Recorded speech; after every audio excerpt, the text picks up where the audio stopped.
Hello, Mr. Vice President. Thank you so much for giving this opportunity to talk here today.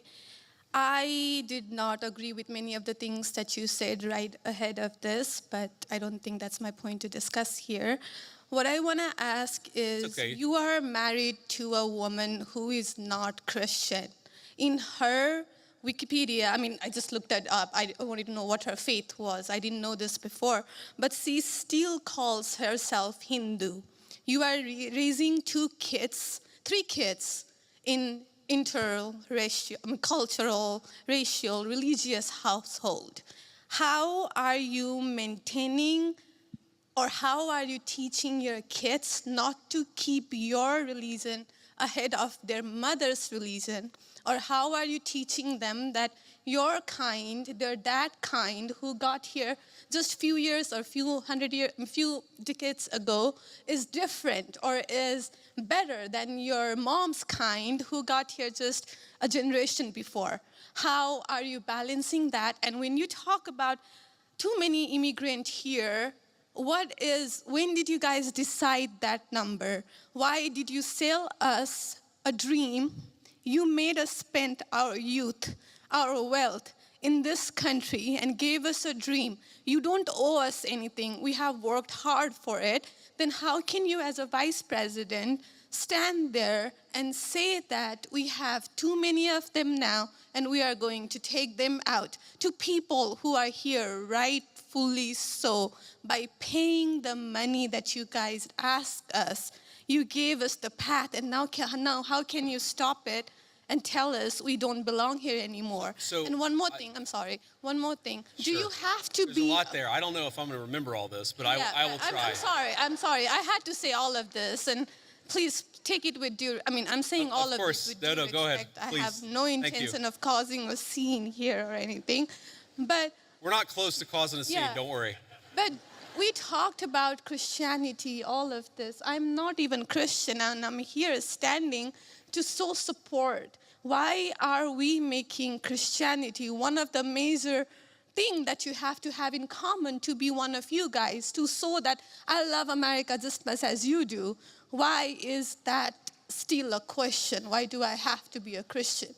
Okay, so there was a lot there, and I'm going to try to respond to as much of it as I can. So on the question of immigration, so first of all, I can believe that we should have lower immigration levels, but if the United States passed a law and made a promise to somebody, the United States, of course, has to honor that promise. Nobody's talking about that. I'm talking about people who came in violation of the laws of the United States of America, and I'm talking about in the future reducing the number of people. Sorry, what? May I continue on that? Because when you just said you are not stopping with the people who came here legally, right? But you are pushing out policies that hurt us. And these policies are not even solving the problems. These policies are just creating chaos. No, ma'am. Okay, so again, I'm gonna finish answering the question, and then if I've answered all 9 of your questions in less than 15 minutes, then we can keep on going. We got to have a little fun, right? So here's the thing. I can believe that the United States should lower its levels of immigration in the future, while also respecting that there are people who have come here through lawful immigration pathways that have contributed to the country. But just because one person or 10 people or 100 people came in legally and contributed to the United States of America, does that mean that we're thereby committed to let in 1 million or 10 million or 100 million people a year in the future? No, that's not right. We cannot have, I'll go and finish.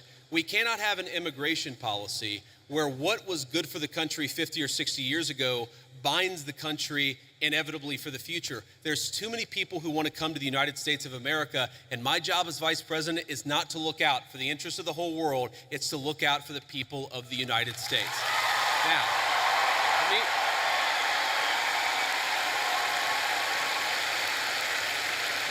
Now, you asked a personal question about our interfaith household.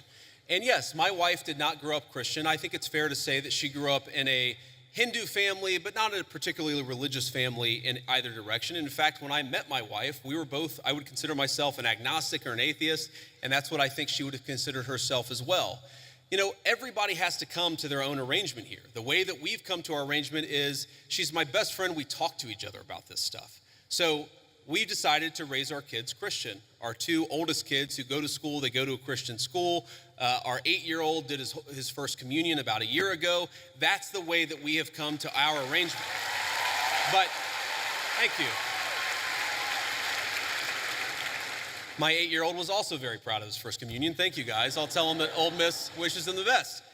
But I think everybody has to have this own conversation when you're in a marriage. I mean, it's true for friends of mine who are in Protestant and Catholic marriages, friends of mine who are in, atheist and Christian marriages. You just got to talk to the only advice I can give is you just got to talk to the person that God has put you with, and you've got to make those decisions as a family unit. For us, it works out. Now, most Sundays, Usha will come with me to church. As I've told her and I've said publicly, and I'll say now in front of 10,000 of my closest friends, do I hope eventually that she is somehow moved by the same thing that I was moved in by church? Yeah, I honestly do wish that, because I believe in the Christian gospel, and I hope eventually my wife comes to see it the same way. But if she doesn't, then God says everybody has free will, and so that doesn't cause a problem for me. That's something you work out with your friends, with your family, with the person that you love. Again, one of the most important Christian principles is that you respect free will. Usha's closer to the priest who baptized me than maybe I am. They talk about this stuff. My attitude is you figure this stuff out as a family, and you trust in God to have a plan, and you try to follow it as best as you can, and that's what I try to do. I want to make a final point. So I don't want to cut you off. I want to be respectful to all the people behind you in line, but I want to make this point about immigration, okay? If you ask the question, what is the exact right number of immigrants for the United States to let in, it is just very specific on the context. If you go back to the 1920s, the United States passed an Immigration Reform Act that effectively cut down immigration to close to zero for 40 years in this country. And what happened over those 40 years? The many, many people who had come from many different foreign countries and different foreign cultures, they assimilated into American culture. And there was an expectation that they would assimilate into American culture. I think we have two problems in our immigration system today. And my guess is you're probably a slightly more leftist political persuasion, liberal political persuasion, maybe not. But here's the thing. I remember back in my establishment GOP days, when I was still very early getting involved in Republican politics, I remember a conservative think tank person who told me that one of the reasons why immigration was really good is that if you had enough diversity in a country, people would mistrust each other and they wouldn't join labor unions. Okay? So when I see a lot of left-wing people who theoretically support organized labor saying we need to flood the country with a limitless number of immigrants, they're unwilling to set any limitations on it. My response to that is you are destroying the very social trust on which American freedom and prosperity was built. And that is really important to me.